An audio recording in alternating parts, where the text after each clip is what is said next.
क्या आप जानते हैं कि इंडिया के अंदर एक नए पब्लिक क्राइसिस मतलब कि एक नई हेल्थ प्रॉब्लम की शुरुआत हो चुकी है, एंटीबायोटिक रेजिस्टेंस। हो सकता है ये आपको हो, मुझे हो या हमारी फैमिली में से किसी को भी हो, मतलब ऑलरेडी हो चुकी है और हमें इस बारे में पता भी नहीं है, क्योंकि एक नई रिसर्च के हिसाब से इंडिया में 83% या फिर उससे भी ज़्यादा लोगों के अंदर एंटीबायोटिक रेजिस्टेंस पाई गई है। इसका मतलब ये हुआ कि 10 में से 8 लोगों की बॉडी के अंदर ऑलरेडी एंटीबायोटिक रेजिस्टेंस है।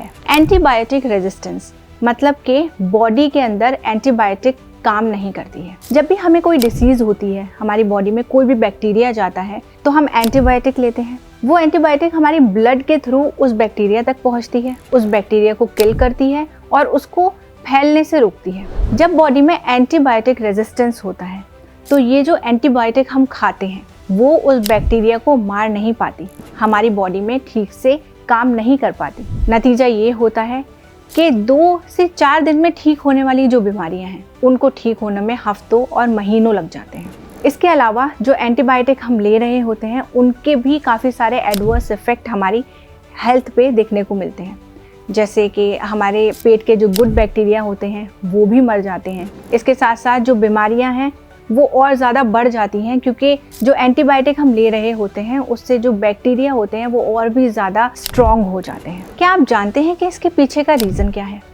इसके पीछे का एक बड़ा रीज़न है कि इंडिया के अंदर एंटीबायोटिक्स को टॉफ़ी की तरह खाया जाता है। आपको ये बात जान के बहुत हैरानी होगी कि जिन बीमारियों के अंदर एंटीबायोटिक की ज़रूरत भी नहीं है, जैसे कोल्ड, फ्लू, कोई भी वायरस या थ्रोट इन्फेक्शंस, इन सब बीमारियों में एंटीबायोटिक की कोई ज़रूरत नहीं होती है, फिर भी इंडिया के अंदर इन सब चीज़ों में एंटीबायोटिक का यूज़ किया जाता है। इंडिया के अंदर एंटीबायोटिक किसी भी फार्मेसी या मेडिकल स्टोर पे बहुत ही ईजिली अवेलेबल है और लोग खुद ही बिना डॉक्टर के प्रिस्क्रिप्शन के एंटीबायोटिक लेना शुरू कर देते हैं। ऐसा लगातार करने से बॉडी में रेजिस्टेंस हो जाती है और फिर आगे चल के डिसीजेस के खिलाफ बॉडी के अंदर एंटीबायोटिक काम करना बंद कर देती है। एंटीबायोटिक रेजिस्टेंस का दूसरा बड़ा रीज़न है एंटीबायोटिक की डोज को बीच में ही छोड़ देना। मैंने अक्सर लोगों में देखा है कि जैसे ही वो थोड़े से ठीक होते हैं एंटीबायोटिक बीच में रोक देते हैं, लेना बंद कर देते हैं। ऐसा करने से जो बैक्टीरिया होता है वो बॉडी के अंदर रह जाता है, पूरी तरह से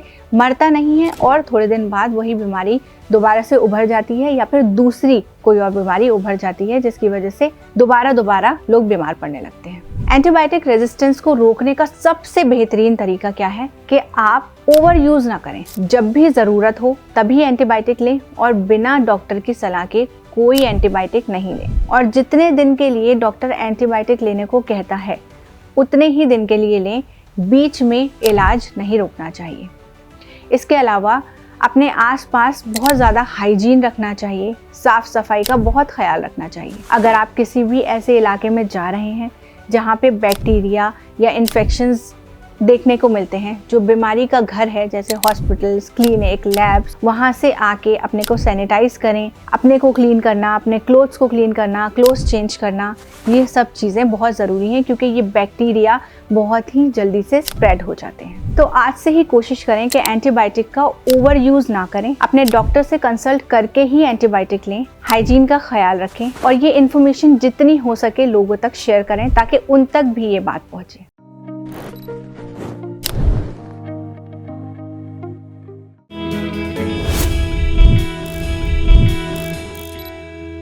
हेल्थ से जुड़ी सभी अपडेट्स को जानने के लिए आप हमारे चैनल को सब्सक्राइब कर सकते हैं और बेल आइकन दबाना ना भूलें।